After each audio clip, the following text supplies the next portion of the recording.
আসছে ঈদে বড় পর্দায় অভিষেক হতে যাচ্ছে নতুন নায়িকা বুবলির। তার অভিনীত বসগিরি এবং শুটার ছবি দুটি মুক্তি পাচ্ছে এই ঈদে। আর এই দুই ছবিতে বুবলি অভিনয় করেছেন ডালিউডের কিং খানের বিপরীতে। বুবলি জানিয়েছেন শাকিব খান তাকে নিজে ফোন করে চলচ্চিত্রে অভিনয়ের প্রস্তাব দিয়েছিলেন, কিন্তু কেন? শোনা যাচ্ছে শাকিব খান চাইছেন বুবলির সাথেই হোক তার নতুন জুটি। শাকিব খান প্রযোজিত প্রিয়ারে এবং বদিউল আলম খোকনের নতুন ছবিতেও নাকি কিং খানের নায়িকা হতে যাচ্ছেন বুবলি। অপু বিশ্বাস যেমন গত ৬-৭ বছরে শাকিব খান ছাড়া অন্য কোনো নায়কের বিপরীতে অভিনয় করেননি, বুবলির ক্ষেত্রেও কি তাই হবে? এমনও শোনা যাচ্ছে শাকিব খানের মনের রাজ্যে নতুন সঙ্গী নাকি বুবলি। সত্যিই কি তাই?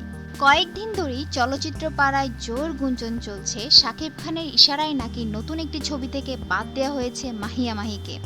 বিষয়টি নিয়ে শাকিব খানকে জিজ্ঞেস করতেই তিনি সরাসরি জানিয়ে দিলেন মাহিয়া মাহিকে বাদ দেওয়ার ব্যাপারে তিনি সেভাবে কিছুই জানেন না। শাকিব খানের সঙ্গে আমার প্রতিজ্ঞা নামের একটি ছবিতে অভিনয়ের কথা ছিল মাহিয়া মাহির। আমার প্রতিজ্ঞার পরিচালক বদিউল আলম খোকন বলেছিলেন, শুরুতেই চিন্তাভাবনা করেছিলাম শাকিবের সঙ্গে মাহিকে জুটি করে সিনেমা বানাবো।